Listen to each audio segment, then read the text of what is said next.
ನಿಮ್ಮ ಜೀವನದ ಇನ್ನೊಂದು ಬ್ಯೂಟಿಫುಲ್ ಅಧ್ಯಾಯ ಶುರು ಆಗತ್ತೆ. ನಿಮ್ಮ ಕನಸಿನ ರಾಜ್ಕುಮಾರ ಸಿಕ್ಕ ತಕ್ಷಣ ನನ್ನ ಎದುರುಗಡೆನೆ ಇದ್ದ ಒಂದೂವರೆ ವರ್ಷ ನನ್ನ ಕನಸಿನ ರಾಜ. ಬಟ್ ಅವನೇ ನನ್ನ ಕನಸಿನ ರಾಜ ಅಂತ ರಿಯಲೈಸ್ ಆಗಕ್ಕೆ ತುಂಬಾ ಟೈಮ್ ಹಿಡಿತು. ಎಲ್ಲರೂ ಮಾತಾಡ್ತಾ ಇದ್ವಿ, ಸಡನ್ ಆಗಿ ನಾನು ಅವನು ಇಬ್ಬರೇ ಮಾತಾಡಕ್ ಶುರು ಮಾಡಿದ್ವಿ. ನಾವಿಬ್ರು ಮಾತಾಡೋದು ನೋಡಿ ಒಬ್ರೊಬ್ರೇ ಹೊರಗಡೆ ಹೋಗಕ್ ಶುರು ಮಾಡಿದ್ರು. ಮಾತಾಡ್ತಾ ವಿ ರಿಯಲೈಸ್ ಹೆಂಗಾಯ್ತು ಅಂದ್ರೆ ಮುಂಬೈಲಿ ಇದ್ದಿದ್ರೆ ಕಥೆನೇ ಬೇರೆ ಆಗಿರೋದು ಅಂತ ಏನೋ ಹೇಳ್ದ. ನಿನ್ ಕರಿ ಮುಂಬೈಗೆ ಬರ್ತೀನಿ ಸರ್, ನೀನ್ ಸೀರಿಯಸ್ ಆಗಿದ್ಯಾ ಸರ್? ಹೌದು ಸರ್, ನಾನು ಸೀರಿಯಸ್ ಆಗಿದ್ದೆ.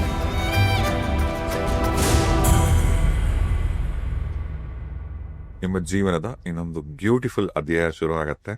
ನಿಮ್ಮ ಕನಸಿನ ರಾಜ್ಕುಮಾರ ಸಿಕ್ಕ ತಕ್ಷಣ ನಿಮ್ಮ ಯಜಮಾನ್ರು ಕಿರಣ್ ಶ್ರೀನಿವಾಸ್ ನನ್ನ ಹಳೇ ದೋಸ್ತು. ನಾನು ಅವನ ಯಜಮಾನ್ತಿ. ಓಕೆ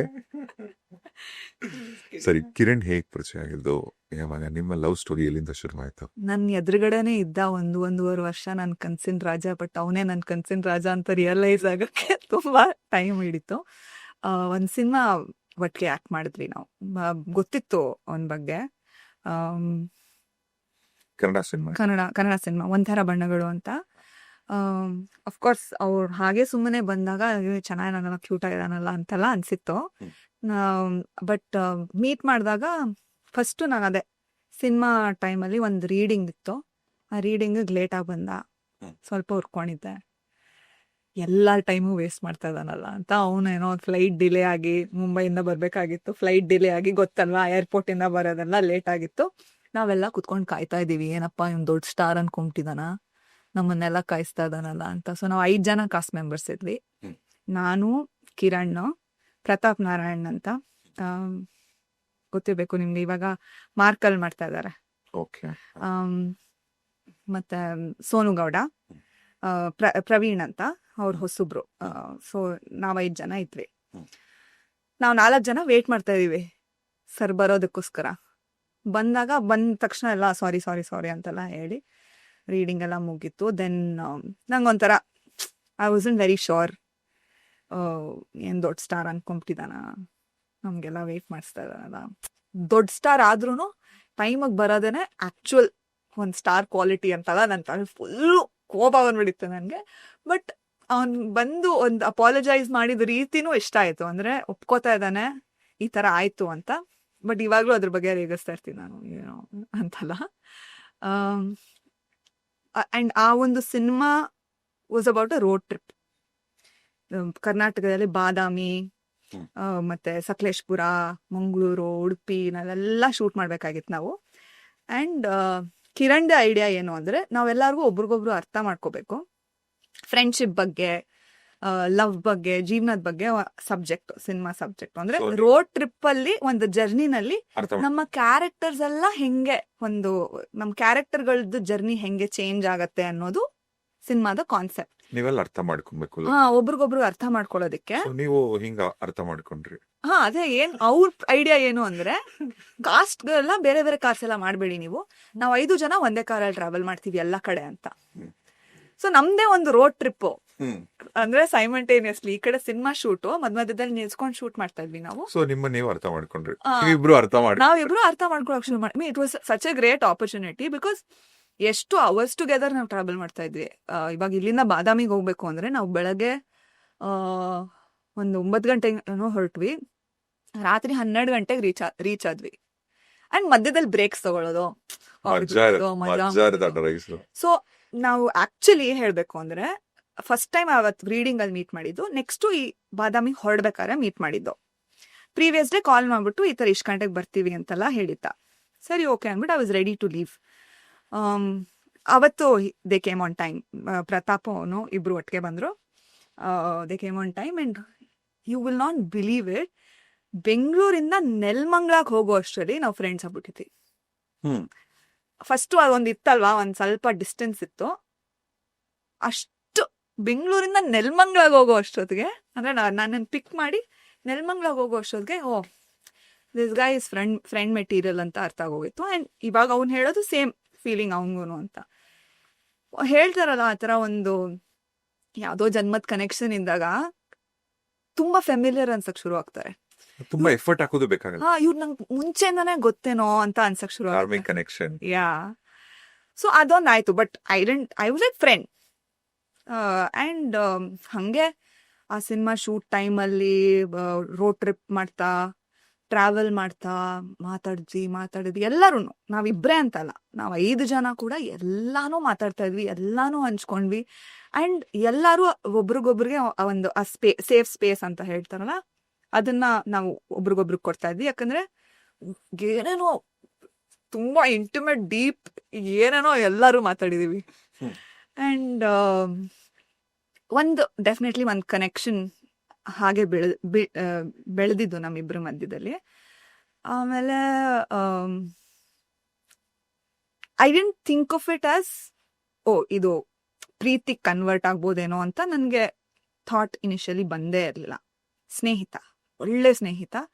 ಆ್ಯಂಡ್ ಆ ಥರ ಥಾಟ್ ಬರೋದಕ್ಕೂ ನಾನು ಯಾಕೆ ರೆಸಿಸ್ಟ್ ಮಾಡ್ತಿದ್ದೆ ಅಂದರೆ, ಇಂಥ ಒಳ್ಳೆ ಸ್ನೇಹಿತನ ಅಕಸ್ಮಾತ್ ನಾನು ಕಳ್ಕೊಂಡ್ಬಿಟ್ರೆ, ಏನೋ ವರ್ಕೌಟ್ ಆಗಲಿಲ್ಲ, ಏನೋ ಆಯಿತು, ಬೇರೆ ಮುಂಬೈಯಲ್ಲಿರೋದು, ಬೇಡ, ಲೆಟ್ಸ್ ಬಿ ವೆರಿ ಕ್ಲಿಯರ್. ಅದನ್ನ ನನ್ನ ಫ್ರೆಂಡ್ಸ್ ಎಲ್ಲ, ನಮ್ಮಿಬ್ರು ಒಂದು ಒಡನಾಟ ಆ್ಯಂಡ್ ನಮ್ಮಿಬ್ರು ಕೆಮಿಸ್ಟ್ರಿ ನೋಡಿ ನನ್ನ ಫ್ರೆಂಡ್ಸ್ ಎಲ್ಲ ನನಗೆ, ಏನು ಮಾಡ್ತಾ ಇದ್ದೆ ನಿನ್ನ ಕಣ್ ಮುಂದೆನೇ ಇದ್ದಾನೆ, he is the right match for you, what are you doing ಅಂತ ನನಗೆ ಬೈಯೋರು. I said no, I would say ಇಲ್ಲ ನನ್ನ ಫ್ರೆಂಡ್ ಅವನು, I don't want to lose him ಅಂತಾರ. ಅವ್ರ ಕಡೆಯಿಂದ ಇಂಟ್ರೆಸ್ಟ್ ಹೇಗಿತ್ತು? ಅವನು ಹಿ ವಾಸ್ ಅಂದ್ರೆ ಫ್ರೆಂಡ್ ಆಗಿ ಹೇಗಿರ್ಬೇಕು ಹಾಗಿದ್ದ. ಯಾವತ್ತೂ ನನಗೆ ನನ್ನ ಜೊತೆ ಫ್ಲರ್ಟ್ ಮಾಡೋದಾಗ್ಲಿ ಅಥವಾ ಅಫ್ಕೋರ್ಸ್ ನಾನು ಚೆನ್ನಾಗಿ ಕಾಣಿಸ್ತಿದ್ಯಾ ಅಂತ ಫ್ರೆಂಡ್ ಆಗಿ ಹೇಗೆ ಹೇಳ್ತಾರೋ ಆ ಥರನೇ ಹೇಳ್ತಿದ್ದು. ಯಾವತ್ತೂ ನನಗೆ ಒಂಥರ ಅನ್ಕಂಫರ್ಟಬಲ್ ಫೀಲ್ ಮಾಡೋದು. ಅವ್ರು 3 ಜನನೂ ಕೂಡ ಇವಾಗಲೂ ಅವ್ರು 3 ಜನ ಹುಡುಗರು ನಮ್ಗೆ ತುಂಬ ಒಳ್ಳೆ friends, including Kiran. But they've never made me feel uncomfortable ಅಥವಾ ನಂಗೆ ಲೈನ್ ಹೊಡಿತಾ ಇದ್ದಾರೆ ಆ ಥರ ಯಾವತ್ತೂ. ಇಟ್ ವಾಸ್ ವೆರಿ ಪ್ಯೂರ್ ಆ ಒಂದು ಗೆಳೆತನ. Because it was so pure, I'm like, ನಾನು ಯಾಕೆ ಅದರಲ್ಲಿ ಕಲ್ಮಶನ ಆ್ಯಡ್ ಮಾಡಲಿ ಅನ್ನೋ ಒಂದು ಇದು ಬರೋಕ್ಕೆ ಶುರು ಆಯಿತು ನನಗೆ. ನನ್ನ ಫ್ರೆಂಡ್ಸ್ ಎಲ್ಲ ಹೇಳೋರೆಲ್ಲ I would be like no. And ಆವಾಗ ನಮ್ಮ ಅಪ್ಪ ಅಮ್ಮ ನನಗೆ ಮದುವೆ ಮಾಡ್ಸೋದಕ್ಕೆ ಹುಡುಗ ಎಲ್ಲ ಹುಡುಕ್ತಾ ಇದ್ರು, ಯಾರ್ಯಾರನ್ನೋ ಹೋಗಿ ಮೀಟ್ ಮಾಡ್ತಾ ಇದ್ದೆ. ಮ್ಯಾಟ್ರಿಮೋನಿಯಲ್ ಸೈಟ್ಸಲ್ಲೆಲ್ಲ ನನ್ನದು ಪ್ರೊಫೈಲ್ಸ್ ಇತ್ತು. ಸೊ ಶೂಟ್ ಮುಗಿದ ಮೇಲೂ ಬೆಂಗಳೂರಿಗೆ ಬಂದಾಗೆಲ್ಲ ನಾವು ಮೀಟ್ ಮಾಡ್ತಾ ಇದ್ವಿ. ಅಂದರೆ as a group we would meet, not just Kiran and I. ಅವಾಗ ಎಲ್ಲ ಹೇಳ್ಕೊತಾ ಇದ್ದಾನೆ, ಈ ಥರ ಹಿಂಗೆ ಪ್ರೆಷರ್ ಆಗ್ತಾ ಇದ್ದಾರೆ ಮನೆಯಲ್ಲಿ ಮದುವೆ ಆಗೋದಕ್ಕೆ, ಗಾಡ್ ಇವ್ರನ್ನ ಯಾರೋ ಮೀಟ್ ಮಾಡಿದೆ, ಅರೇಂಜ್ ಮ್ಯಾರೇಜ್ ಹೆಂಗೆ ಮಾಡೋದು ಗುರು, ಯಾರೂ ಇರಲಿಲ್ಲ ಅವಾಗ. ಅಂದರೆ ಒಂದು ಪ್ರಾಸ್ಪೆಕ್ಟ್ ಅಂತ ಯಾರೂ ಇರಲಿಲ್ಲ. ಸೊ ನಮ್ಮ ಅಪ್ಪ ಅಮ್ಮ ಯಾರೂ ಇಲ್ಲ, ಕೇಳಿದ್ರು ನನ್ನ, ಯಾರು ಇದ್ರೆ ಹೇಳು, ಅವ್ರಿಗೆ ಮದುವೆ ಮಾಡಿಸ್ಕೊಡ್ತೀವಿ ಅಂತ.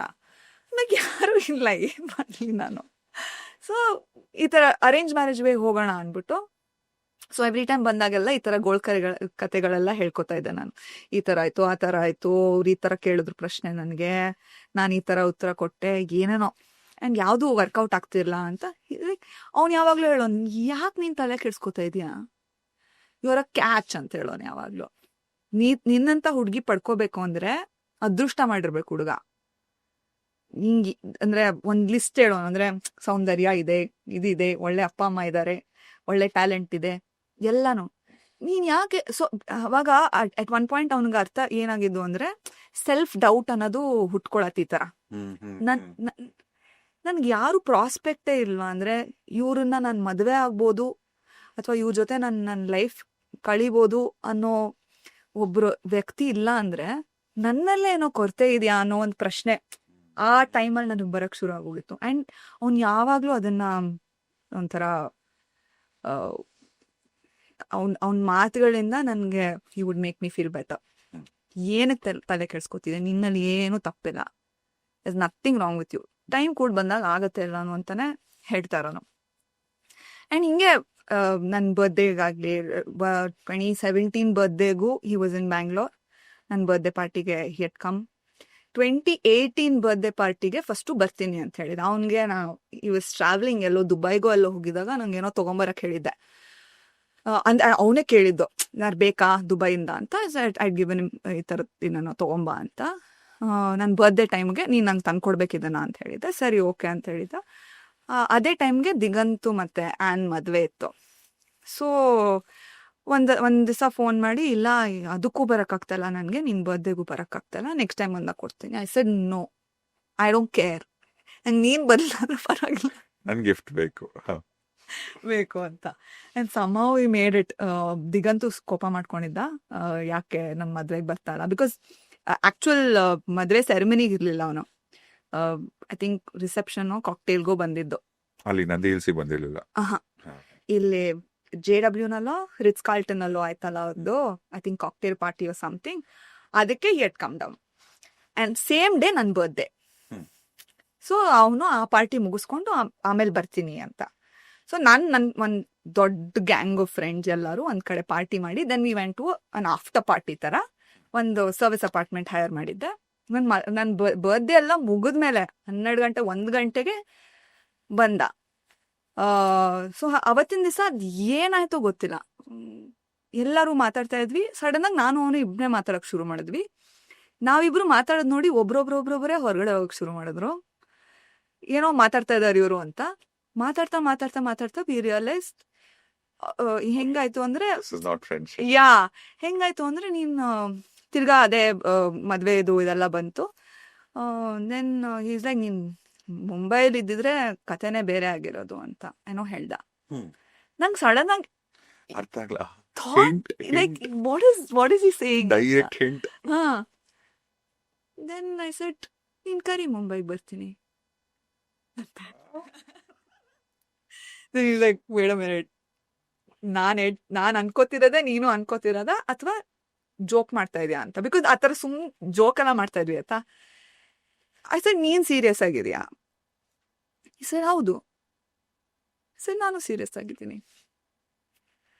ಆ್ಯಂಡ್ ಅದೇನೋ ಸಡನ್ನ ಒಂದು ಸ್ವಿಚ್ ಆಗೋಯ್ತು, ಫ್ಲಿಪ್ ಆಗೋಯ್ತು ಆಯ್ತಾ. ಆ್ಯಂಡ್ ಅದಾದ್ಮೇಲೆ ಇಬ್ರು ಇಲ್ಲ, ಇತ್ತು ಫೀಲಿಂಗ್ಸ್ ಫ್ರಮ್ ದ ಬಿಗಿನಿಂಗ್. ಏನೋ ಒಂದು ಅಟ್ರಾಕ್ಷನ್ ಇತ್ತು, ಏನೋ ಒಂದು ಸಾಫ್ಟ್ ಕಾರ್ನರ್ ಇತ್ತು ಒಬ್ರಿಗೊಬ್ರ ಬಗ್ಗೆ. ಬಟ್ ಅಗೇನ್ ಅವ್ರಿಗೂ ಅದೇ ತಲೆಯಲ್ಲಿ ಇದ್ದಿದ್ದೇನಂದ್ರೆ, ಒಳ್ಳೆ ಫ್ರೆಂಡ್ನ ನಾನು ಕಳ್ಕೊಳ್ಳೋದಕ್ಕೆ ಇಷ್ಟ ಇಲ್ಲ. ಬಟ್ ಅವ್ನು ಹೇಳ್ತಾ ಇದ್ದಿದ್ದು ಮುಂಚೆ ನನ್ನ ಮದ್ವೆನೇ ಆಗಲ್ಲ ಅಂತ. So I'm like, what are you saying? Like, ಇಲ್ಲ, ನನಗೆ ನನ್ನ ಲೈಫ್ನಲ್ಲಿ ನಾನು ಒಬ್ಬ ಪಾರ್ಟ್ನರ್ ಜೊತೆ ನನ್ನ ಲೈಫ್ ಲೀಡ್ ಮಾಡಬೇಕು ಅಂತ ಅನ್ಸಿದ್ದೆ ನಾನು ನಿನ್ನನ್ನು ಮೀಟ್ ಮಾಡಿದ್ಮೇಲೆ. ಆ್ಯಂಡ್ ಮದುವೆ ಆದರೆ ನಿನ್ನನ್ನು ಮದುವೆ ಆಗ್ತೀನಿ, ನೀನು ಒಪ್ಕೊಳ್ಳಿಲ್ಲ ಅಂದರೆ ನನ್ನ ಮದುವೆನೇ ಆಗಲ್ಲ. House like, okay, full blush ಆಗಿ ಮೆಲ್ಟ್ ಆಗ್ಬಿಟ್ಟೆ. ಅಲ್ಲ, ನೀವ್ ಬೇಡ ಅಂದ್ರೆ ಮದ್ವೆ ಆಗಲ್ಲ ಅಂತ ಅಂದಿದ್ದ. ಸೊ ಮುಂಚೆ ಅವ್ರು ಅನ್ಕೊಂಡಿದ್ರ ಮದ್ವೆ? ಅವ್ರು ಮದ್ವೆ ಆಗಲ್ಲ ಅನ್ಕೊಂಡಿದ್ರು. ಓಕೆ. ಬಟ್ ಮದ್ವೆ ಆದ್ರೆ, if I ever get married, ನಿನ್ ಜೊತೆ ಮದ್ವೆ ಆಗ್ಬೇಕು ಅಂತ ಅನ್ಸಿದೆ ನನ್ಗೆ. ನಿನಗೆ ಕೇಳ್ತಾ ಇದ್ದೀನಿ ಇವಾಗ, ಮದ್ವೆ ಆಗ್ತೀಯ ನನ್ನ ಅಂತ. ನೀನ್ ಹೂ ಅಂದ್ರೆ ನಾನ್ ನಿನ್ ಜೊತೆ ಮದ್ವೆ ಆಗಿ will start a life together. ಇಲ್ಲ ಅಂದ್ರೆ ನಾನು ಯಾವತ್ತೂ ಮದ್ವೆ ಆಗಲ್ಲ. ನಾವಿಬ್ರು ಮುಂಚೆ ಹೇಗೆ ಫ್ರೆಂಡ್ಸ್ ಆಗಿದ್ವು ಹಂಗೆ ಇರೋಣ. ಈ ಒಂದು ಟಾಪಿಕ್ ಬಂತು, ನಾವ್ ಈ ಡಿಸ್ಕಷನ್ ಮಾಡಿದ್ವಿ, ನಾವು ಅದ್ರ ಬಗ್ಗೆ ಮತ್ತೆ ಹೋಗ್ಬಿಡೋಣ. ವಿಲ್ ಗೋ ಬ್ಯಾಕ್, ನಾವ್ ಹೆಂಗೆ ಫ್ರೆಂಡ್ಸ್ ಆಗಿದ್ವು ಹಂಗೆ ಇರೋಣ ಅಂತ. ನನ್ಗೊಂಥರ ನಿಜವಾಗ್ಲೂನಾ ಇದು ಅಂತ. ದೆನ್ ರಾತ್ರಿ ಎಲ್ಲ ಮಾತಾಡಿದೀವಿ ನಾವು. ಅಂದ್ರೆ ಅವಾಗ ಹಂಗಾಗಿತ್ತಲ್ಲ, ನೀನ್ ಹಿಂಗೆ ಹೇಳ್ದಾಗ ನಂಗೆ ಈ ತರ ಅನ್ಸಿತ್ತು, ಈ ತರದೆಲ್ಲ ಒಬ್ರಿಗೊಬ್ರು ಎಲ್ಲಾನು ಓಪನ್ ಅಪ್ ಆಗಕ್ ಶುರು ಆಗಿದ್ವಿ. And then we decided, okay, let's give it a day. ಒಂದ್ ದಿವಸ ಯೋಚನೆ ಮಾಡೋಣ. ಆ್ಯಂಡ್ ಅವನಿಗೂ ಗೊತ್ತಿತ್ತು ನನಗೆ ತುಂಬ ಪ್ರೆಷರ್ ಇತ್ತು ಮನೆಯಲ್ಲಿ. ಆಲ್ರೆಡಿ 1-2-3 ಹುಡುಗ್ರ ಜೊತೆ ಮಾತಾಡ್ತಿದ್ದೆ ನಾನು. ಅದ್ಯಾವುದು ನನ್ಗೆ ಗೊತ್ತಿತ್ತು ವರ್ಕೌಟ್ ಆಗಲ್ಲ ಅಂತ. ಬಟ್ ಹೀ ಇಸ್ ಲೈಕ್, ನೀನ್ ಡಿಸಿಷನ್ ಮಾಡ್ಬೇಕಾಗಿರೋದು. ಆ ಬೇರೆ ಪ್ರಾಸ್ಪೆಕ್ಟ್ಸ್ ಅಲ್ಲಿ ಹಿಂಗೆ ಯಾರಾದ್ರೂ ಎಸ್ ಅಂತ ಅನ್ಸಿದ್ರೆ ಪ್ಲೀಸ್ ಗೋ ಅಹೆಡ್, ಆ್ಯಂಡ್ ಯಾವಾಗಲೂ I be there for you. Nothing's going to change ನಮ್ಮಿಬ್ಬರ ಮಧ್ಯ. ಬಟ್ ಯೋಚನೆ ಮಾಡು ಅಂತ. ನಾನು ಯೋಚನೆ ಮಾಡಿ ನಾನು ಮಾತಾಡ್ತೀನಿ ಅಂತ. ಒಂದ್ ದಿವಸ ಆದ್ಮೇಲೆ ತಿರ್ಗಾ ಮೀಟ್ ಮಾಡಿದ್ವಿ. ಅವತ್ತಿನ ದಿವಸ ಏನು ಅಂದ್ರೆ, ನಾನು ಇದ್ರ ಬಗ್ಗೆ ಮಾತಾಡೋದಕ್ಕೆ ಮೀಟ್ ಮಾಡಿದೀವ. ಪ್ರತಾಪ್ ಕಾಲ್ ಮಾಡ್ದ. ಅವನು ನನ್ನ ಬರ್ತ್ಡೇಗೆ ಏನೋ ಗಿಫ್ಟ್ ಕೊಡ್ಬೇಕಾಗಿತ್ತು, ಪಾರ್ಟಿಗೆ ತಗೊಂಬಂದಿಲ್ಲ ಗಿಫ್ಟು. ಸೊ ನನ್ ಗಿಫ್ಟ್ ಕೊಡ್ಬೇಕು ಎಲ್ಲಿದ್ಯಾ ಅಂತ. ನನ್ಗೆ ಗಾಬರಿನಲ್ಲಿ ನಾನು ಕಿರಣ್ ಜೊತೆ ಇಲ್ಲಿ ಯಾವ್ದೋ ಕ್ಯಾಫೆನಲ್ಲಿ ಕೂತಿದ್ದೀನಿ ಅಂತ ತಕ್ಷಣ ಅವ್ನು ಬಂದ್ಬಿಟ್ಟ. ಬಿಕಾಸ್ ಅವನು ಗೊತ್ತಲ್ವಾ ನಾವೆಲ್ಲರೂ ಒಟ್ಟಿಗೆನೆ ಹ್ಯಾಂಗ್ ಔಟ್ ಮಾಡ್ತಾ ಇದ್ದಿದ್ದು. ಬಟ್ ನಂಗೆ ಅವತ್ತು ಹೇಳ್ಕೊಳಕ್ ಆಗ್ತಿಲ್ಲ, ನಾವು ಬೇರೆ ಏನೋ ಮಾತಾಡಕ್ ಬಂದಿರೋದಿಲ್ಲ ಅವತ್ತು ಮಾತಾಡಕ್ಕಾಗ್ಲಿಲ್ಲ ನಮ್ಗೆ, because Pratap was there. And ಅವ್ನ್ಗೆ ಅದು ಆಕ್ಚುಲಿ ವರ್ಕೌಟ್ ಆಯ್ತು. ಯಾಕಂದ್ರೆ ಅವ್ನಿಗೆ ಇನ್ನೂ ಟೈಮ್ ಸಿಕ್ತು ಟು ತರ ಥಾಟ್ಸ್ನ ಅರೇಂಜ್ ಮಾಡ್ಕೊಳ್ಳೋದಕ್ಕೆ, ತಲೆನಲ್ಲಿ ಏನೇನು ಹೇಳ್ಬೇಕು ಅವನು ಅನ್ನೋದಲ್ಲ. ಅದ್ರ ನೆಕ್ಸ್ಟ್ ಸ್ಟೆಪ್ ತಿರ್ಗಾ ಮೀಟ್ ಮಾಡಿದ್ವಿ ಫಾರ್ ಲಂಚ್. ಅವತ್ತಿನ ದಿವಸ ಕುತ್ಕೊಂಡು ಆಲ್ಮೋಸ್ಟ್ 1 hour ನನ್ನ ಜೊತೆ ಅಂದರೆ ಅವನೊಬ್ಬನೇ ಮಾತಾಡಿದ್ದಾನೆ. ಅಂದರೆ ನಾನು ನನ್ನ ಲೈಫ್ನ ಈ ಥರ ಲೀಡ್ ಮಾಡ್ಕೊಂಡು ಬಂದಿದ್ದೀನಿ, ನಾನು ಇಂಡಿಪೆಂಡೆಂಟ್ ಲೈಫ್ ನಂದು, ನಾನು ಯಾವುದಕ್ಕೂ ಯಾರ ಮೇಲೂ ಡಿಪೆಂಡ್ ಆಗಿಲ್ಲ, ನಾನು ಇವಾಗ ಅಡುಗೆನೂ ನಾನೇ ಮಾಡ್ಕೋತೀನಿ, ಪಾತ್ರೆನೂ ನಾನೇ ತೊಳ್ಕೊತೀನಿ, ನಾನು ಬೇರೆಯವ್ರ ಮೇಲೆ ಡಿಪೆಂಡ್ ಆಗದೆ ಆರಾಮಾಗಿ ಖುಷಿಯಾಗಿದ್ದೀನಿ. ನನ್ನ ಲೈಫ್ ಇದು. ಆ್ಯಂಡ್ ನನ್ನ ಫೈನಾನ್ಷಿಯಲ್ ಸ್ಟೇಟಸ್ ಇದಿದು, ಇಷ್ಟಿಷ್ಟು ನಾನು ತಿಂಗ್ಳಿಗೆ ಮಾಡ್ತೀನಿ. ನೀನು ಬೆಳೆದಿರೋ ರೀತಿ ಬೇರೆ, ನಾನು ಬೆಳೆದಿರೋ ರೀತಿ ಬೇರೆ, ಬಟ್ ಅಪ್ಬ್ರಿಂಗಿಂಗ್ ಅನ್ನೋದಿದೆಯಲ್ಲ ಪ್ರಿಟಿ ಮಚ್ ಸಿಮಿಲರ್ ಇತ್ತು ನಮ್ಮಿಬ್ರದ್ದು. But privileges may have been different. ಅಂದರೆ ನಮಗೆ ಸಿಕ್ತಿದ್ದಿದ್ದು ಅಂದರೆ ನಾನು ಓದಿದ ಸ್ಕೂಲ್ಗಳಾಗಲಿ, ಅವ್ನು ಓದಿದ ಸ್ಕೂಲ್, ಆ ಥರ ಡಿಫ್ರೆನ್ಸ್ ಇತ್ತು. ಬಟ್ ನಮಗೆ ನಮ್ಮ ಒಂದು ವ್ಯಾಲ್ಯೂ ಸಿಸ್ಟಮ್ ನಮ್ಮ ಅಪ್ಪ ಅಮ್ಮ ಏನು ಹೇಳ್ಕೊಟ್ಟಿದ್ರು ಪ್ರಿಟಿ ಮಚ್ ಸಿಮಿಲರ್ ಇತ್ತು. ಸೊ ನನ್ನ ಫೈನಾನ್ಷಿಯಲ್ ಇದು ಇವಾಗ ನಾನು ಮದುವೆಗೆ ರೆಡಿ ಮಾಡ್ಕೋಬೇಕು ಅಂದರೆ ನನಗೆ ಇಷ್ಟು ಟೈಮ್ ಬೇಕಾಗತ್ತೆ, ಇಷ್ಟಿಷ್ಟು ನಾನು ದುಡ್ಡು ಹೊಂದಿಸ್ಬೇಕಾಗತ್ತೆ, ಅದೆಲ್ಲ ಫುಲ್ಲು ನಾನು ಸುಮ್ಮನೆ ಕುತ್ಕೊಂಡು ಕೇಳಿಸ್ಕೊತಾ ಇದ್ದೀನಿ. ಅಗೇನ್ ಫೈನಲಿ ಹಿ ಸೆಡ್, ಇವಾಗ ನಿನಗೆ ಬಿಟ್ಟಿದ್ದು, ಎಸ್ ಅಂತ್ಯೋ ನೋ ಅಂತ್ಯೋ absolutely will not make a difference ನಮ್ಮ ಒಂದು ಗೆಳೆತನಕ್ಕೆ. ಸೊ ಯೋಚನೆ ಮಾಡಿ ಹೇಳು, ಬೇಕಂದ್ರೆ ನಿಮ್ಮ ಅಪ್ಪ ಅಮ್ಮನ ಜೊತೆ ಮಾತಾಡು, ಅವ್ರ ಜೊತೆ ನಿನಗೆ ಕ್ಲಾರಿಟಿ ಇರಬೇಕು, ಇದು ಬೇಕಾ ನಿನಗೆ ಬೇಡ. ಇಟ್ಸ್ ಬಿಕಾಸ್ ಸುಮ್ಮನೆ ಒಂದು ರಿಲೇಷನ್ಶಿಪ್ಗೆ ನಾವು ಎಂಟರ್ ಆಗ್ತಿದ್ದೀವಿ ಅಥವಾ I love you let's date ಆ ಥರ ಅಲ್ಲ ಸಿಚುವೇಶನ್ ಇದು. ಇಟ್ಸ್ ಮದುವೆ, it's like a lifelong commitment and ನೀನು ಏನೇ ಡಿಸಿಷನ್ ಮಾಡಿದ್ರು ಐ ರೆಸ್ಪೆಕ್ಟ್ ಇಟ್ ಅಂತ ಹೇಳ್ದ. ಸೊ ಒಂದು 15 ದಿವಸ ಟೈಮ್ ತೊಗೊಂಡೆ, ಯೋಚನೆ ಮಾಡಿದೆ. ಎಲ್ಲೋ ಸಕಲೇಶ್ಪುರಕ್ಕೆಲ್ಲೋ ಹೊಟ್ಟೋದೆ, ಎಲ್ಲ ಫೋನೆಲ್ಲ ಆಫ್ ಮಾಡಿಕೊಂಡು ಏನು ಮಾಡೋದು ಅನ್ನೋದು. ಬಟ್ ನಾನು ಎಷ್ಟೇ ಯೋಚನೆ ಮಾಡಿದ್ರು ನಮ್ಮ ಒಳಗಡೆ ಒಂದು ವಾಯ್ಸ್ ಇರುತ್ತಲ್ಲ, ಗೋ ಫಾರ್ ಇಟ್ ಅಂತ ಹೇಳಿ. ಅಂದ್ರೆ ಗೊತ್ತಿತ್ತು ನಂಗೆ ಸಕಲೇಶ್ಪುರಕ್ಕೆಲ್ಲ ಹೋಗ್ಬೇಕಾಗಿರ್ಲಿಲ್ಲ, ನಂಗೆ ಆಲ್ರೆಡಿ ಗೊತ್ತಿತ್ತು. ಬಟ್ ಒಂದು ಇದಿರತ್ತಲ್ಲ, ಕರೆಕ್ಟ್ ಡಿಸಿಷನ್ ತಗೋತಾ ಇದ್ದೀನಾ, ಕರೆಕ್ಟ್ ಮೂವ್ ಮಾಡ್ತಾ ಇದ್ದೀನಾ ನಾನು ಅನ್ನೋದು. ಆ್ಯಂಡ್ ನಂಗೆ ಗೊತ್ತಿತ್ತು ನಮ್ಮ ಅಪ್ಪ ಅಮ್ಮ ಯಾವುದೇ ಕಾರಣಕ್ಕೂ ಮಾಡಬೇಡ ಇಲ್ಲ ಅಂತ ಹೇಳಲ್ಲ ಅಂತ ಗೊತ್ತಿತ್ತು. ನಾನು ಹೇಳಿದ್ರೆ they'll be like super, because Appa and Kiran had also worked in a film together, they knew each other. So I knew that ಏನೋ ನಮ್ಗೆ ಅಡೆತಡೆಗಳು ಆ ಥರದ್ದೆಲ್ಲ ಬರಲ್ಲ. ಫ್ಯಾಮಿಲಿನ ಸ್ವಲ್ಪ ಹಿಂಟ್ ಕೊಟ್ಟಿದ್ರು. ಇಲ್ಲ, ನಮ್ಮಮ್ಮ ಕೇಳಿದ್ರೆ ಆಕ್ಚುಲಿ ಏನ್ ನಡೀತದೆ ನಿಮ್ಮಿಬ್ರು ಮಧ್ಯ ಅಂತ. ಐ ಸೆಡ್ ನಥಿಂಗ್, ನನ್ನ ಫ್ರೆಂಡ್ ಅವನು.